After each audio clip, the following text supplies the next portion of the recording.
Hey everybody, Jason Burmis here, and I have just got one of the best shows I think I could possibly have put together. I was blessed yesterday to have Maria Farmer, the first Epstein victim to go to the FBI on yesterday for an hour-long interview, and today I am very, very fortunate to have former Congresswoman Cynthia McKinney with me, and she's not just a hero because she was in government and spoke truth to power. She continued to speak truth to very powerful people throughout her career after that and continues to do so today. Make sure you are following her on Twitter. And I just want to remind everybody, we don't know how long we're going to be on this platform. We are fully demonetized. If you can, I've got the GoFundMe. And I also want to point out, thank you guys. We've raised over $4,500 more for Maria Farmer's cancer treatment as of yesterday, and I know a lot of you guys donated to that. So thank you so much. Without further ado, everybody, Cynthia McKinney is with me. I again am very blessed to have her on the program. Miss McKinney, tell me, Cynthia. it's so weird. You have your background going. This is the first time that I've done Skype with a green screen, right? And so I put Yeah. a background on mine, but I guess my Skype, although I see your background with the with the trees and stuff, doesn't translate into my XSplit broadcaster. Weird, but whatever. We'll Right. roll with it. So Miss it McKinney, looks like I'm the sun. So that's beautiful. well, I'm glad you like my picked out background. Awesome. So, first of all, before we get into anything that's going on today, the wildness with the pandemic, the censorship of any information that may go against the narrative of COVID 1984 that's out there, maybe even get into this weird Venezuelan coup attempt. Why don't you tell the people what drove you to get into government in the first place as the first African American woman to ever become a congresswoman in Georgia?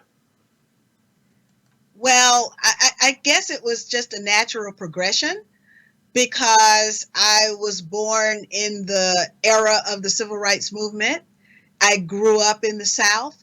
It was just a part of being a Southerner at that time to be involved. And I think everybody was involved in one way or the other. Either they were writing checks or cooking the food for the protesters. Some of the protesters were actually out there walking and sitting in. I sat in a couple of times and saw the Klan in their full regalia and everything. So I mean, it was just I'm a product of my time, and it was an exciting time in the United States because we were on the cusp of change. Of course, the decade of the 60s that saw a series of assassinations take place basically put it all to an end.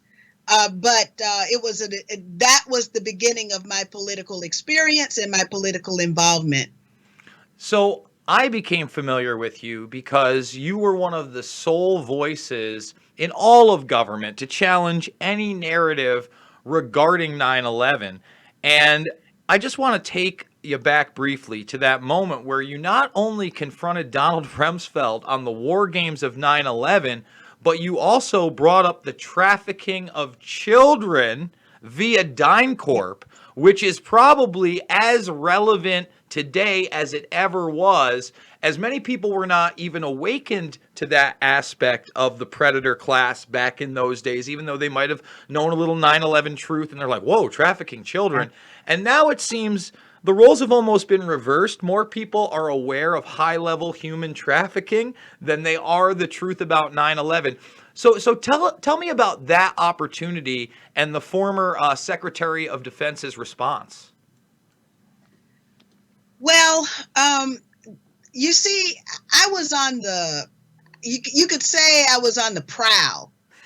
And it was because there were so many egregious acts from the government at that time. And I was on the House Armed Services Committee, and I just got a chance, against the war machine. And so I'm there as the sole vote against all of the defense, the not defense because they're very offensive, the Pentagon budgets and I was the sole vote out of 50 members of Congress, split almost evenly between the Democrats and the Republicans. I was the only one who would consistently vote no every time, and so every year I wrote the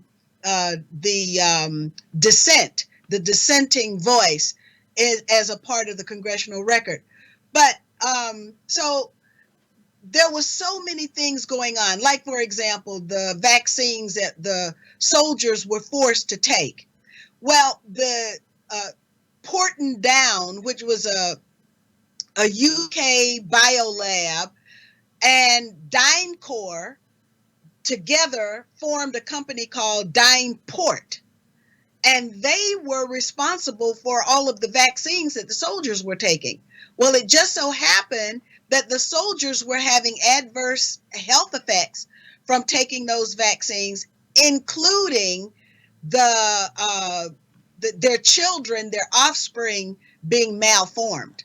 So I got into that.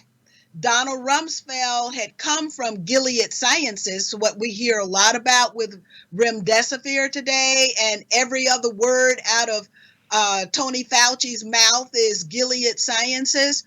Well, now we know that Gilead Sciences is a deep state big pharma company, a biotech company, because it's like you cannot have anything other than remdesivir for COVID-19.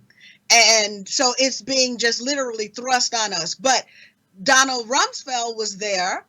And then as Secretary of Defense, he was forcing the countries all over the world to buy Tamiflu, whose side effect was suicide. One of the side effects was suicide. And there was this obvious conflict of interest, and nobody was talking about it. I mean, it was just on and on and on. The insults to just not only our ethics, but our integrity. And today, when you talk about how you don't seem to have a choice, especially if you're diagnosed with COVID-19, right? You don't have the choice to say to your doctor, well, I've read that perhaps intravenous vitamin C along with steroid treatment, that could be positive for me. Oh, no, no, no, no, no, we don't want to do that. Well, the president says that perhaps hydroxychloroquine and Z-Pak, well, we're not going to go that route either. And then you can't even talk about one of the authoritative sources out there in mesenchymal stem cells, because we don't do stem cells in this country because you can't patent them and they happen to work. So we can't have that here either. And it seems to me that not only do you not have that choice as a patient, but now as a citizen, you may not even have the choice to hear the alternatives, as big tech is repeatedly taking things down. And most notably, this pandemic documentary that now is trending via Twitter because of the amount of times in a less than 48-hour period it has been taken off the internet. Speak to that. Well, I am absolutely not surprised, because I don't even talk about anything that much on my Facebook and Twitter pages, but I was even locked out of my Facebook page for almost a year, and I don't even talk about very much. So the censorship is there.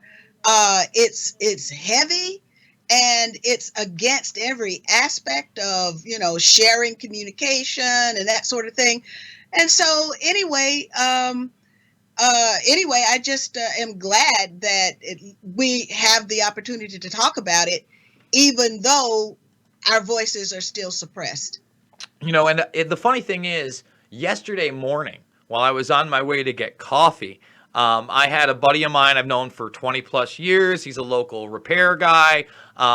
He has a car dealership, et cetera, et cetera. He knows these are the type of things I talk about. He doesn't send me stuff.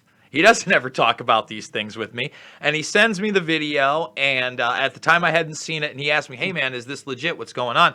And I go, well, I don't know about this particular documentary. I go, but I have seen Judy Miskowitz, and I think she is very legitimate.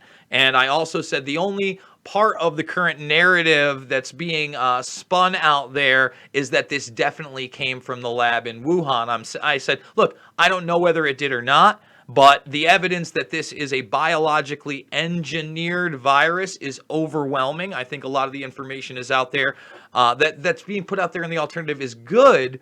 But how do you in particular feel about the framing now of the United States versus China in this thing? For instance, you're allowed to say on television, if you're Sean Hannity, that this may be not a biological weapon, but something that originated in a biolab. And you're allowed to say, well, it maybe escaped and hit an animal and then a bat and then a person, right? And it's China's fault. But what you're not allowed to say is that this may be a bioweapon. And if it's a bioweapon, it didn't necessarily come out of the Wuhan lab, as we have Fort Detrick, we have biological warfare labs in Israel, South America, Russia, you name it, they're all over the world. And the framing of nation states, I think at this point is a dated one, especially when our own alphabet agencies, aka the FBI, the CIA, the NSA, do they do any of the dirty work? No, they hire Booz Allen Hamilton and Stratford. And, the Mossad hires Black Cube. They all use proxy networks that give them plausible deniability. So why does this have to be a nation state operation? I mean, to me, it could be very well outside of the nation states on behalf of those who actually control nation states, Cynthia. And how do you feel about, a class of people out there that basically rules with impunity on what the narratives are allowed to be? Well, I think basically what you might be referring to is what I would call the deep state. So these are individuals who are able to wield state power behind the scenes so that we don't know their names, we don't know their faces, and yet they operate at a level higher than our own elected officials. So you have, for example, in China, to treat COVID-19, the Chinese were using traditional Chinese medicine and intravenous vitamin C, among other treatments. And those treatments were quite successful. In fact, I've even got some friends who are sending me some TCM, traditional Chinese medicine sachets, because it was so effective over there in China. So we've got that situation in terms of how we heal ourselves being controlled by the deep state. Then, of course, there's the propaganda aspect of all of this, where we're being told that China's a bad guy, and that particular rundown is provided to us 24/7, 365 on television, and on the radio, and in the print media as well. So if it's anything other than completely, totally independent media like you, Jason, then we're getting either the corporate funded or the foundation funded narrative, which basically is about controlling our behavior and controlling the way we think. So this USA versus China narrative is very, very strong, which is what led me to lead a delegation of 20 people, 18 from the United States, 2 from the UK. We went to China just to sort of get to the bottom of the anti-China propaganda that was going on in our respective states.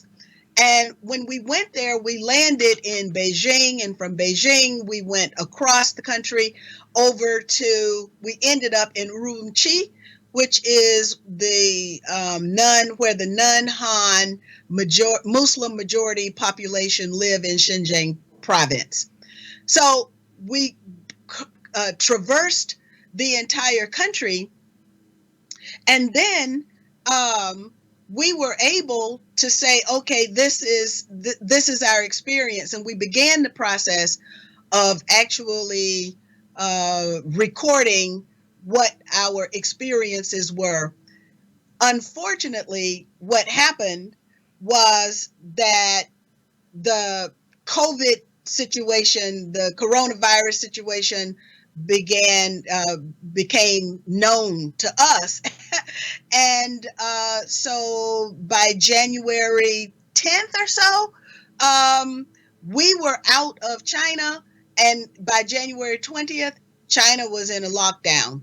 And it was just like overwhelming our experience. Well, tell us about that experience because that is something. I mean, to be there right before this happens, what were your impressions as you were there? And then what were your impressions after the fact when you started seeing some of these leaked videos of the lockdown and how it was being handled in China? Because, that was my first wake up call. When I started seeing these things, I'm like, well, is this real? Is this not? Are they using this as a way to get dissenters now that they're having problems in Hong Kong? And I was very torn at that point because I was like, well, it's not in any other nation yet. It hadn't gotten to Italy yet, but I was still concerned that nobody in the United States media, mainstream or even alternative in most cases, were showing these things and talking about how alarming they were. And as things progressed, they got way, way, way more alarming to me. I'm glad to say that this country didn't go that far, at least that I've seen. Not that we're not in a hugely, vile and atrocious Orwellian situation. But what were you learning while you were there, and then what are your feelings now after all this has happened? Well, what I feel is that, of course, we've been led down a line that was not true. And so the anti-China rhetoric that we were subjected to that led us to go to China in the first place, well, that continues. Even to this day, we get bombarded with anti-China rhetoric and the propaganda. We've got the president and all of his administration saying that China is the number one enemy for the United States, and we've got people who are parroting that. After coming back into such a traumatic kind of a situation, I decided we were going to write a book about our experiences in China, and instead, I ended up putting together contributors for this book about the Wuhan lockdown that ended up going global. So, the sad thing about all of this is that I think we've got deep state versus deep state, and we've got this deep state that is trying to corral a narrative and have us believe certain things about China and about ourselves as well, as if the United States is innocent. But when you have level 3 and level 4 biolabs doing heaven only knows what, and them paid for by U.S. taxpayers, and U.S. taxpayers don't get a chance to understand just exactly what's being studied, and the role of Tony Fauci in all of this with the financing of the University of North Carolina study that was a gain of function thing that allowed the coronavirus to become a SARS version of the coronavirus to become more contagious. We've got the University of the Australia study in 2010 that actually mixed the SARS and the HIV together. We've got the Indian study in 2020 that came out. The Indians they just said, hey, well, first the Chinese put the sequence up. And then after they put the sequence up, the Indian scientists looked at it and said, hey, we see an uncanny similarity to HIV in this SARS virus. And then, of course, now we know that the trunk of the SARS coronavirus 2 tree exists in the United States. That's where the trunk is, according to the network that was a UK study just this year found that of all of the different mutated versions that are out there, the trunk of this is in the United States. That's version A, and version B is what was in most of China. And so once we understand that the evil Fort Detrick U.S. military, industrial, big pharma, biotech hand has played a role in all of this, then I welcome all of the lawsuits that are being filed against China, because I have no doubt that the Chinese will defend themselves and then point the finger in the correct direction. Let me also just say that for the book, which is entitled, I think it's behind me, or it was. No, it's not behind me now. It's on my Twitter page, though. So let me just take a look at my Twitter page so I can get the book. But it's When China Sneezes, from the Wuhan lockdown to the global political economic implications.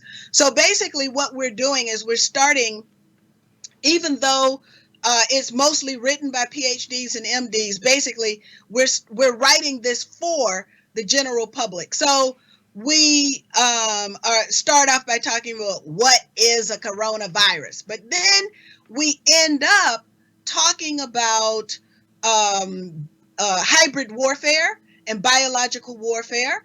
And of course, that takes the form of what DARPA does. And so we've got Whitney Webb as a contributor there. And then I've written the chapter on genocide. Remember page 60 of Rebuilding America's Defenses, produced by PNAC, that said that if we could tailor biological weapons to specific genotypes, then that would become a politically useful tool.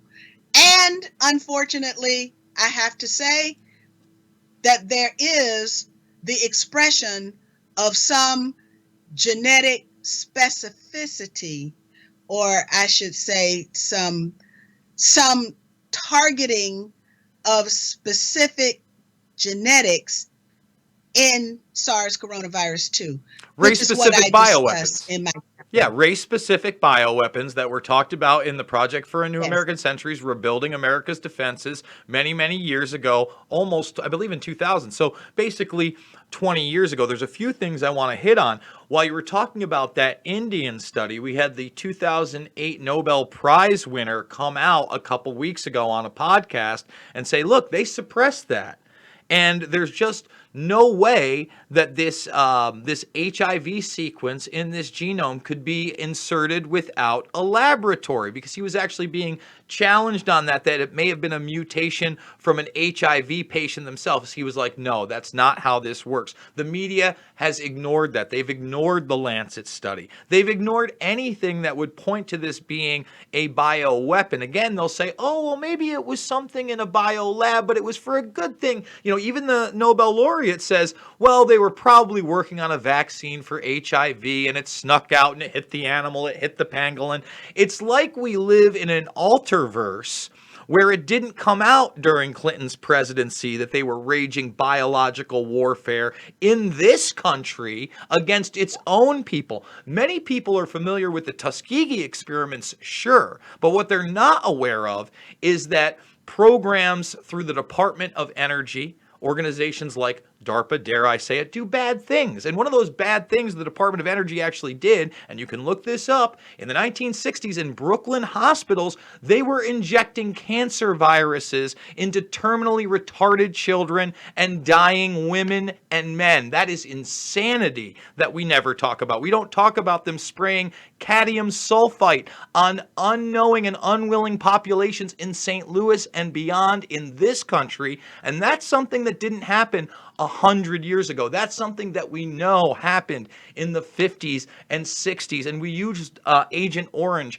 in the 70s against Vietnam. So what do you think the disconnect is with people, that they can't accept that we do live in a 21st century world where militaries and beyond are very capable of doing these things?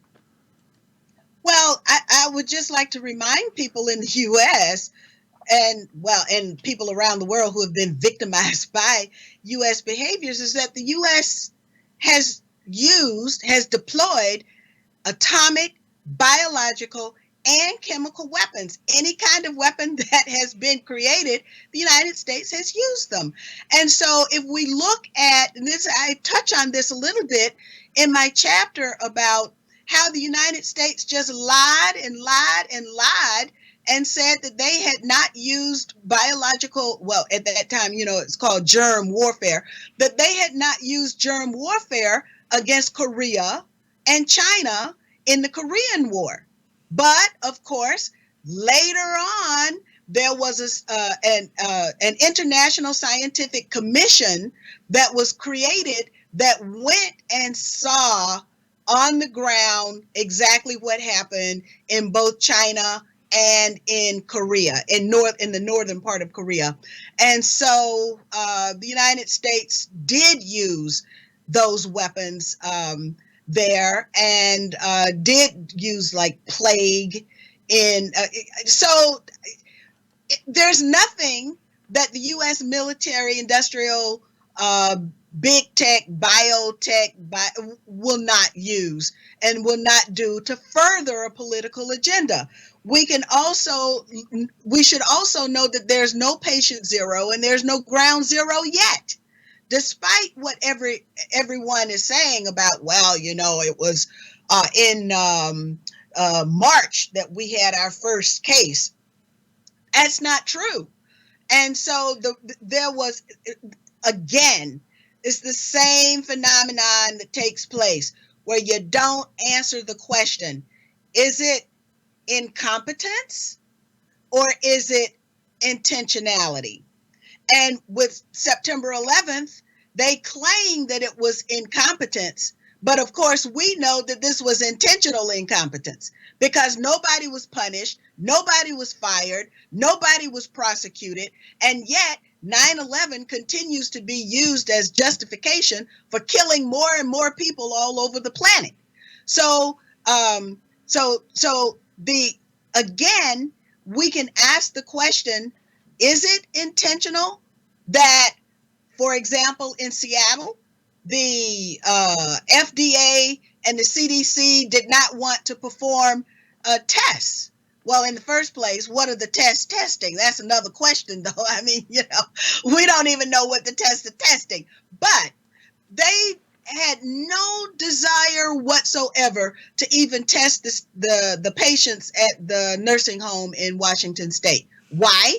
Because I think it would reveal certain things. And so I don't know if this is true or not, but I read that Pompeo had asked the Chinese not to do certain studies on the virus.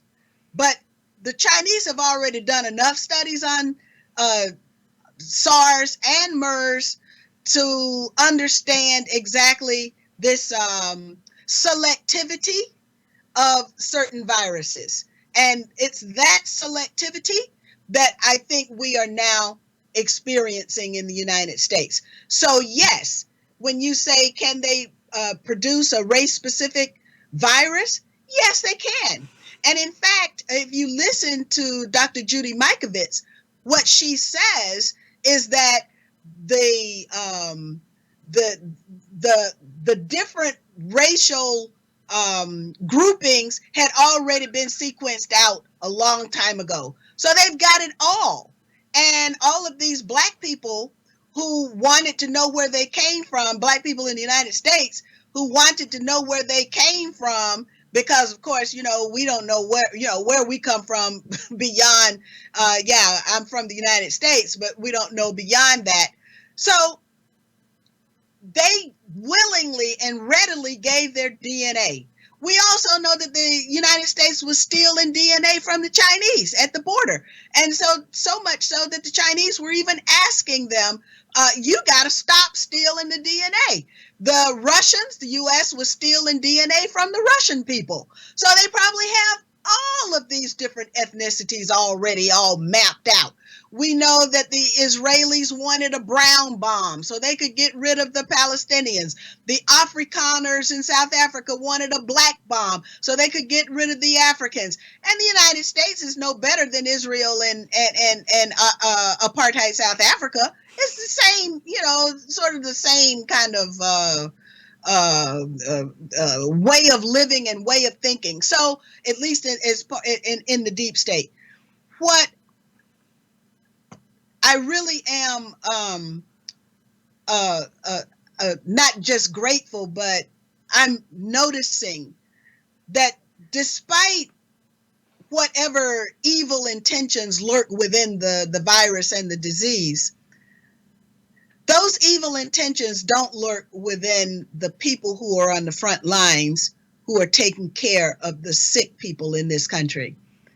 And so those medical practitioners at every level, because the intake clerk is just as important as the lab technician, is just as important as the nurse practitioner, is just as they all are just as important, and they're on the front lines, and they are the ones who are blowing the whistle and saying things like, we're putting patients on ventilators and ventilators don't work. When the patient goes on the ventilator, then we know that patient is going to die. Yet the hospital will get $39,000 extra for putting the patient on the ventilator. Is that incompetence or is that intentionality? It's a great question, but you have seen so many, especially in New York City, come forward and say, Dr. Cameron Siddell was probably one of the first people, and they haven't let him go fully viral. They haven't pulled him like Erickson and others, but he was the first one to blow the whistle and say, hey, wait a minute, this isn't pneumonia. This isn't ARDS. This is something very, very different. And if we don't stop using the ventilators in the manner we are, we're going to kill these people. This was long before anyone was talking about 80 to 90% of those going on dying. And I was getting those numbers from my nurse sources in Queens and Stony Brook, and people were nodding their heads at me. And then it takes another 2 weeks for Cuomo to say it. And once Cuomo says it's okay to say on MSNBC, but by that time it's just so blasé. It's like, oh, well, I guess that's the way it is. And it's mind-blowing how they continue these narratives and kind of desensitize you to them. You mentioned 9/11. Now, for those that do not know, Cynthia McKinney is featured in both my films, Loose Change Final Cut and Fabled Enemies. It's actually been 13 years since we've done an interview together, and it's featured in one of these films. What blows my mind is not only is it utilized today, but Cynthia, only a couple weeks ago, Omar Saeed Sheikh was let go after supposedly going to be given a death sentence for orchestrating the beheading of Daniel Pearl. That initial moment that shocked America and said the terrorists will cut your heads off. What most people don't know is he was also the facilitator of that wire transfer from General Mahmoud Ahmed to Muhammad Atta for $100,000. Now, Joe Biden is one of the people that met with General Mahmoud Ahmed in the days after 9/11, admitting he was either the first or the second most powerful man in Pakistan. So Pakistan wires $100,000 to the supposed people that attack us. 1/5 of the budget, according to the 9/11 Commission report, says they did this for under $500,000. He then gets up there in front of the Senate and says, that pretend to be our friend, Pakistan in particular. Pakistan folds into the war on terror. Doesn't matter. Dan Rather and CBS News do a piece where, bin Laden was being protected by the Pakistani military on September 10th in a hospital. We found bin Laden, according to the narrative, in Abbottabad, Pakistan. Not only is Joe Biden supposedly the nominee for the Democratic Party for the President of the United States in 2020, helping to cover up 9/11, one of the co-conspirators has now been let go. He's never been charged. And Cynthia, Pakistan has never been a target of the war on terror, have they? Well, I might disagree with that because U.S. bombs have been dropping in Pakistan ever since.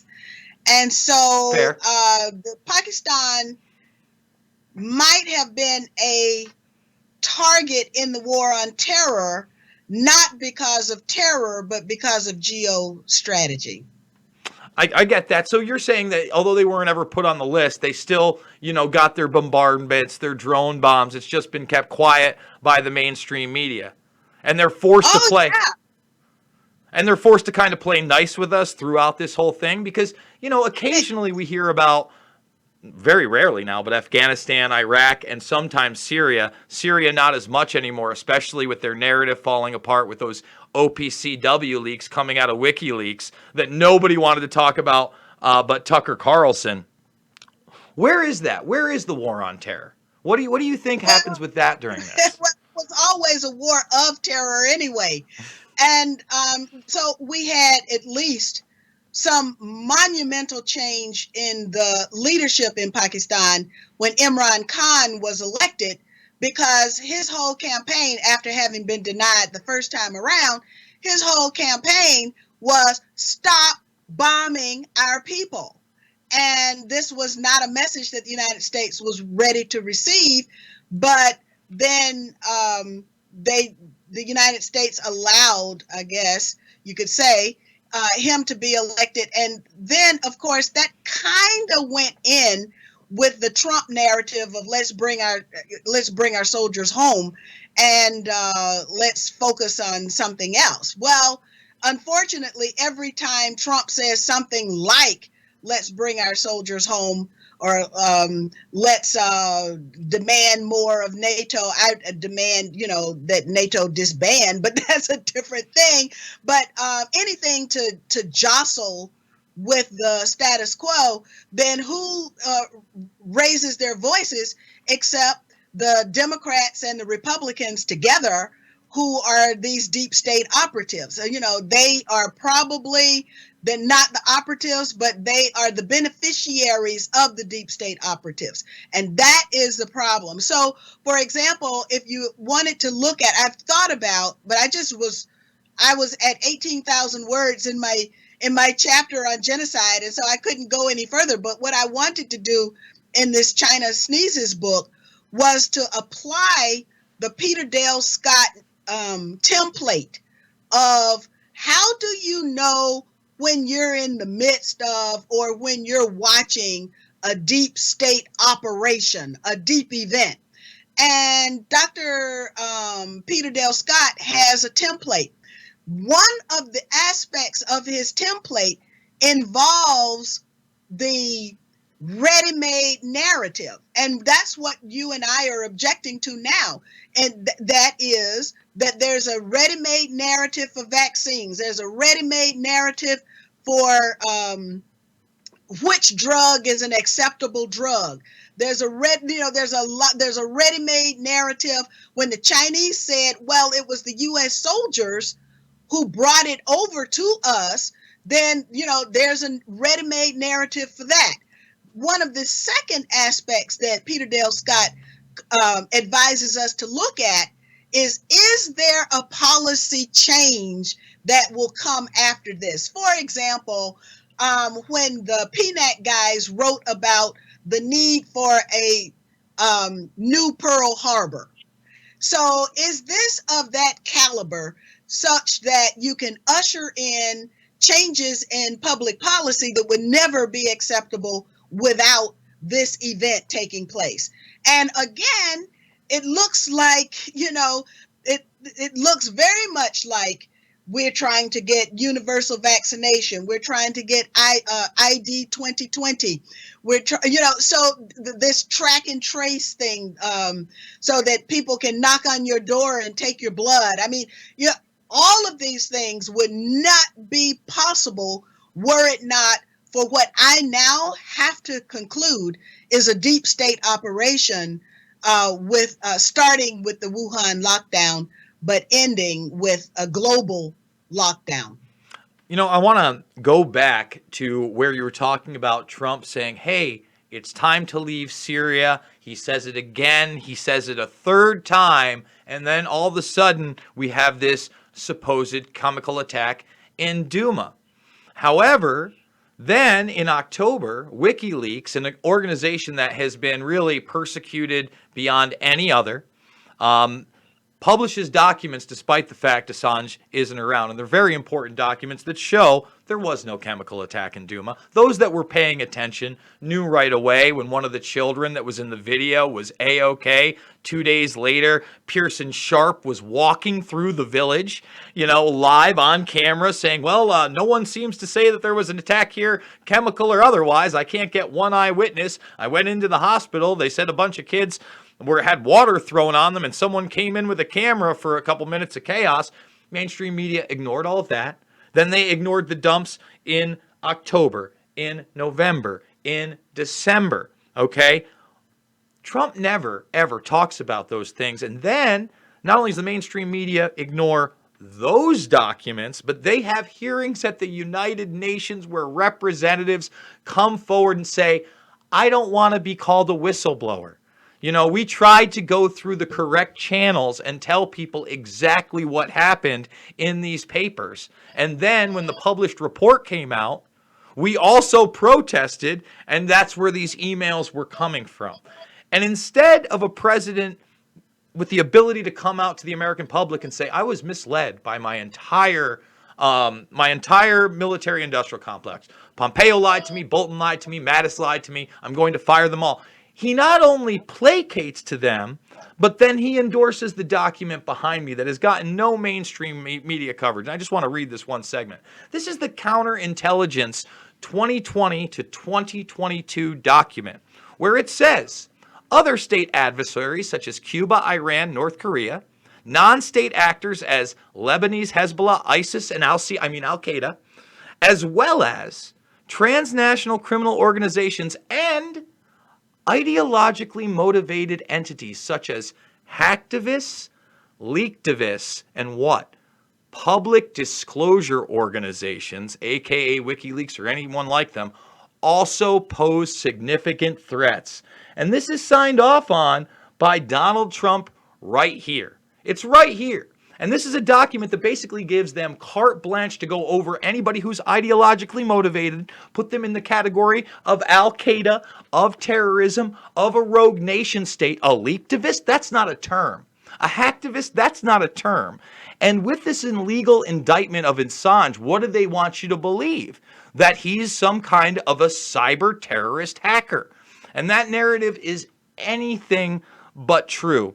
So what do we do now that we have the Assange hearings postponed yet again? If the deep state, the permanent state, the predator class gets their wishes and gets him into the United States for a show trial, what happens then, Cynthia? Well, we have 100 senators who are serving, but I think we only have one senator, and that's Rand Paul. Rand actually, I don't know if you'll recall, he mentioned providing immunity for Julian. And, in exchange for his testimony, I believe that the WikiLeaks documents can change the narrative, can change the conversation in so many different areas. If there are documents that still exist that have not yet become public. And I would be in favor of making those documents public. And of course, it's outrageous what's happening to Julian. And we just celebrated World Journalism Day just a few days ago. But there's no such thing as journalism except not from those who call themselves journalists and receive their check from a foundation or a corporation. But the real journalists are people like you, Jason, who, have just taken it upon yourself in the face of so many lies. You say, okay, well, I've got to become a truth seeker. And you not only seek the truth and you continue to seek until you find the truth, but then you share the truth with the rest of us. And that's what WikiLeaks has done. That's what Julian Assange has made possible for people who, in fits of conscience, understand that the institution is betraying itself, whatever it is. Like, for example, Chelsea Manning. And we don't, to this day, we only can say that the allegation was that Chelsea Manning made available the evidence of the commission of war crimes. Well, these are war crimes in the first place. And we should not, our soldiers should not be carrying out war crimes, and no president should be authorizing war crimes. So to the extent that the people of the United States understand now that their military has become a criminal outfit is the moment when the people have the opportunity to say no. But if we don't have the information, then we can never say no. I've been saying no for a long time, and I want some more people to say no. But the fact is that Julian does not deserve the treatment that he's getting right now, and WikiLeaks does not deserve the treatment because there's much more information out there in the hands of WikiLeaks that we need to know. And I would just take a moment to compare WikiLeaks to the Snowden documents. With WikiLeaks, we have everything. I remember waiting with bated breath for the release of the Vault 7 documents. Do you remember that? Oh, I do. And yeah, and we got them. And I'm still waiting to see the Snowden documents. So WikiLeaks delivered. WikiLeaks delivered in a way that allows us to understand. Well, I used WikiLeaks documents in my dissertation because I wanted to understand the full array of forces that were being used by the United States against Hugo Chavez and his administration as he tried to lift up the people of Venezuela and South America and the Caribbean in a way that had not been done since the Cuban Revolution. And then at the very last minute, before I was able to publish my dissertation, I had to take every reference to WikiLeaks out. And at that time, not a single dissertation had been published that had used WikiLeaks documents. So here we have a treasure trove of information, and political scientists, behavioral scientists are not allowed to use them in education, which shows us how rigged the education system is as well. Yeah, you can't use the raw documents. That's why they have to criminalize you as a public disclosure organization.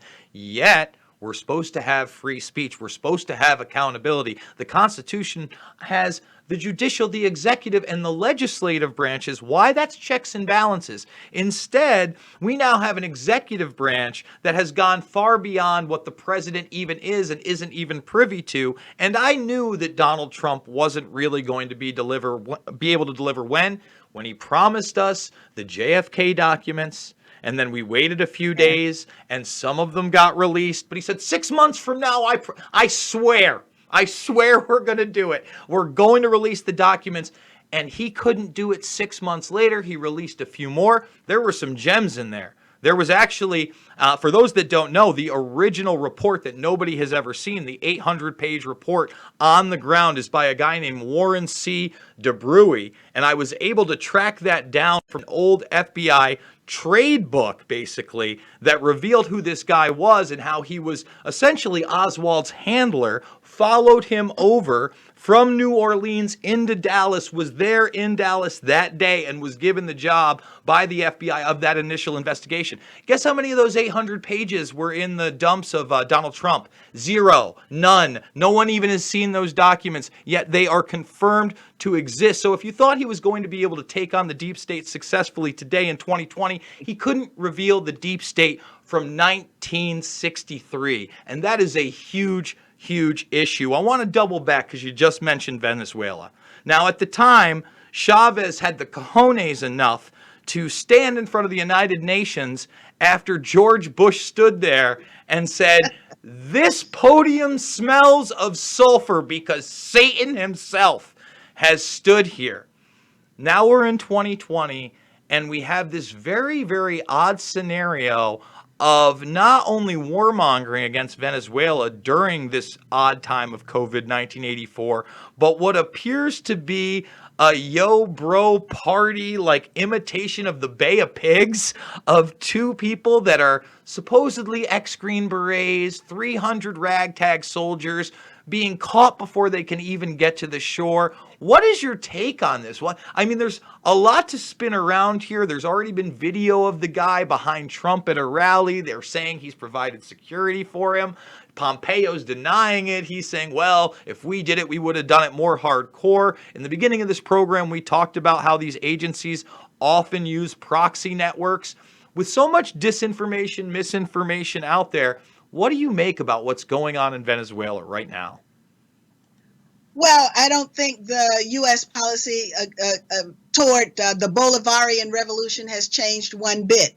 And despite the fact that Chavez is no longer with us, and that even is questionable in and of itself. But because Chavez is no longer with us, then we have Maduro, but U.S. policy has not changed.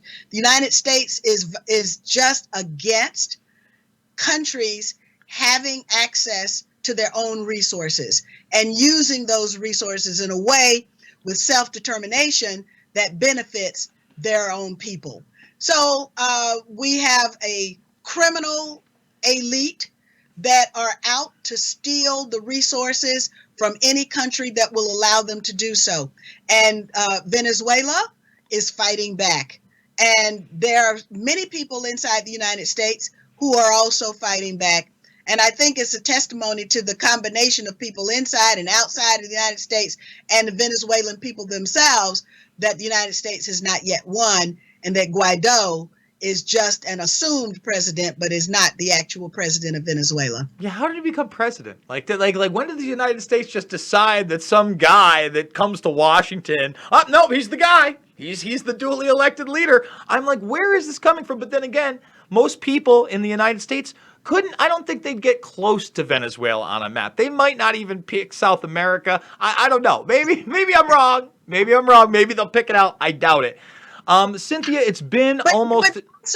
Go ahead. But also, I want to point to Ecuador as well, because, you know, the regime change that took place in Ecuador is one that is the direct result of the cause of Julian Assange's problem. So here you have Ecuador gives Julian a passport, and then that would allow him to live some kind of semblance of a normal life. And then, of course, the U.S. gets involved in that. And the guy whose name is Lennon, and he goes in and gets co-opted by the U.S., and then things change. So the United States, that deep state hand is operating all over the world, and it's changing things, and it's denying human rights to people all over the world. And if we don't stop these people, we become complicit at some point in the suffering and the crimes that are committed by them. I think we've already become complicit, and I'm not perfect either. I think that we can all be doing so much more, and we have to be doing so much more. It's been almost an hour. We can't wait 13 years to do this again. We have to do this more often. What would you like to leave my audience with, and how can they support you, Cynthia? Well, the most important thing is that, Jason, you're the man. I just love the work that you do, and I want you to keep doing it. And you just send me a message, and I'll be there. I don't care where. I'll come. All right. Well, that's awesome news. Please go follow her over on Twitter right now. Check out When China Sneezes, from the Wuhan lockdown to the global political economic implications. Cynthia McKinney, an amazing woman in government, outside of government, and today, and she is a dissenting voice that we need more of. Thank you so much again, Cynthia. We're going to do it again soon. I absolutely promise you. Cynthia McKinney, everybody. Thank you so much, thank you. She rocks, guys. She absolutely 100% rocks. You don't have to agree with her for everything, with everything. Nobody's perfect, I guess. I'm far from perfect, but I'm just so blessed to have her on.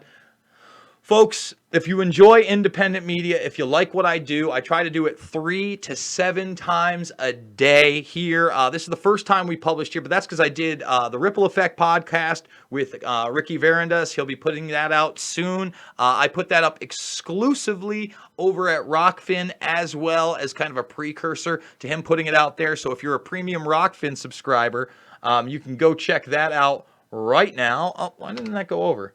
There we go. You can go check that out right now. I've promised 5 exclusives. I've delivered 5 exclusives over there. I want to remind people that, at least 1 or 2 of these videos that are exclusive are going to be free for you anyway. So why aren't you signing up for Rockfin for free, giving me a follow?